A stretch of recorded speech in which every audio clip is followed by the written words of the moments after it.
என் அக்கா பொண்ணு ரொம்ப சூப்பராக பீட்சா அண்ட் பீஸா சாஸ் செய்வா. அதுதான் இப்போ பார்க்க போகிறோம். ஃபஸ்ட்டு அவன் 4 தக்காளியை நல்லா கொதிக்க வச்சு அப்புறம் ஐஸ் கியூப் உள்ள தண்ணியில் அதை போட்டு தக்காளியில் இருக்கிற தோலை ஈஸியாக ரிமூவ் பண்ணிட்டா.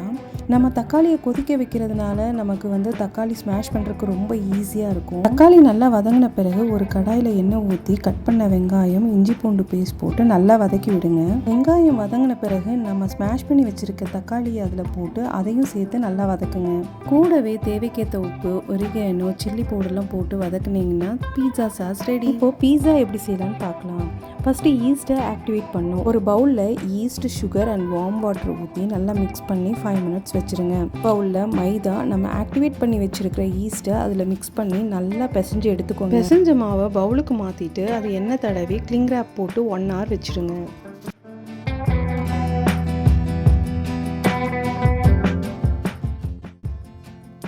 1 hour கழித்து பார்த்தீங்கன்னா மாவு நல்லா ரைஸ் ஆகி வந்திருக்கும். மறுபடியும் அந்த மாவு எடுத்து நல்லா பிசைஞ்சு விட்டு சப்பாத்திக்கு உருட்டுற மாதிரி இந்த மாதிரி உருட்டி எடுத்துக்கோங்க. மாவில் சைடில் இப்படி மடித்து விட்டு ஃபோர்க்கை வச்சு சின்ன சின்னதாக ஹோல்ஸ் போட்டு விட்டு நம்ம செஞ்சு வச்சுருக்க சாஸை அப்படியே ஸ்ப்ரெட் பண்ணி விட்டு கூடவே சீஸையும் நல்லா தூவி விடுங்க.